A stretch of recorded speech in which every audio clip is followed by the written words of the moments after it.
Hi, Dan Casmento here.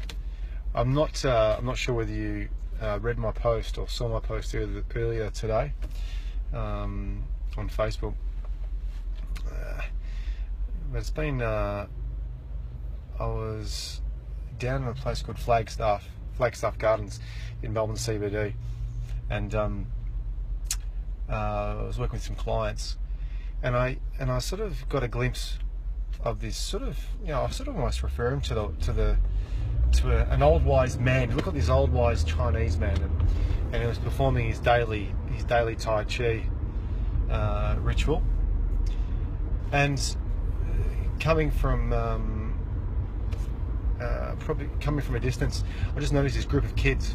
When I say kids, probably either teenagers or in their early 20s, and it was obvious to me that they were influenced by more than alcohol. All the, I suppose, the classic symptoms that you would see with those that take ecstasy or cocaine or ice or whatever. Anyway, I just sort of took a step back and just oversaw this sort of situation unfolding. Anyway, it's 5 of them, and they almost started to sort of make fun of this man doing his Tai Chi, dressed in white, just keeping to himself, finding his own place of peace. And I was just really quite curious as to how this would unfold. And so I watched and as they were taking their selfies and doing all and mocking his poses and all that sort of stuff, I couldn't help but wonder that I wonder what's going to happen next. Is he going to snap and react with anger and aggression? And anyway, he kept on going on with his routine, and not perplexed at all, just kept on going through the movements, and he turned, and these guys were actually started to be, were they aggressive? They were just, they were as, I suppose they were as happy as what I suppose the drugs were making them to be. And he turned around with this huge smile on his face, and then he proceeded to show them each of the moves. And I don't know what it was, that this was just a perfect example of the art of being able to respond, react with kindness, and see value in any experience. And if I was to mind read with this Chinese man, is that here is a guy that finds a place of peace and a place of inspiration each day. Maybe he visits, maybe that's where he does his practice each day. But he seemed to me that he was so present in the here and now, and so connected to himself, that he was actually, he was able to, see beauty in the situation, I suppose, and proceed to teach these guys, some yoga moves, and some Tai Chi moves, and these guys were really into it. And the whole experience finished with some hugs, and they happily went on their way. I noticed their behaviour when they prior to meeting them, that they were very erratic and all over the place.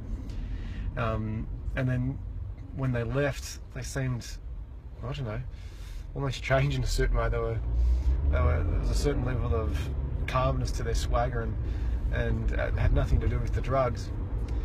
That situation there could have easily blown up in the other way.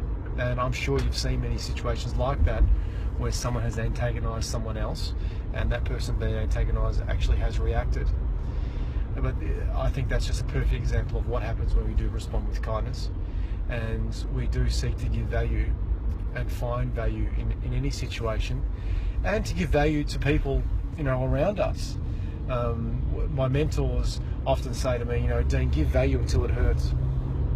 And we always say that people aren't their behaviours, and no doubt these guys, they're not their behaviours, whether it's just a social thing or whether they're doing it for some other reasons that's out of their awareness.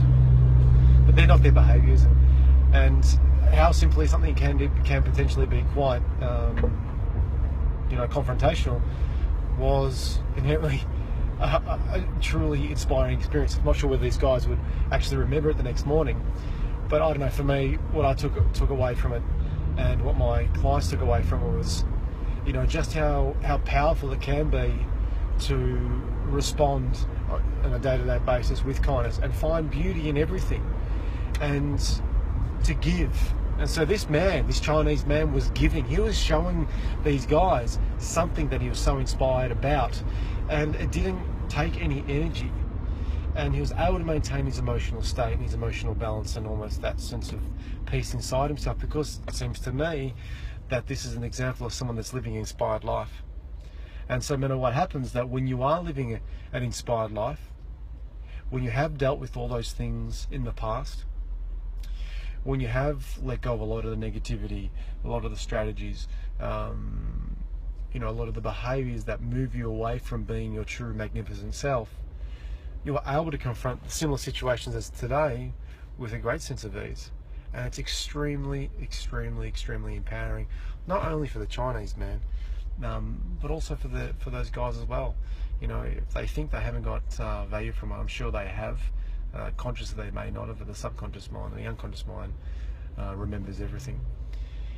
So guys, my message to you, are 2 weeks out of Christmas, and my message to me also is let's respond with kindness. Let's react with kindness. Let's go in search for kindness, even in times when we think there's no kindness to be found. If you seek, you shall find, as the Bible says. So if you want to find out any more about my coaching programs, maybe you may be interested or know someone that is interested in some gift vouchers that, we talk about a gift that keeps on giving. I think it's all well and good to be able to buy things, material things, but I believe that there's far greater gifts to give other than that. So if you want to find out more information about my gift vouchers, about my personal breakthrough programs, or a series of my coaching programs, make sure you jump on my website at www.deancasamento.com.au, or send me an email at info@deancasamento.com.au. So if I don't speak to you, I look forward to seeing you shortly. Take care. Bye.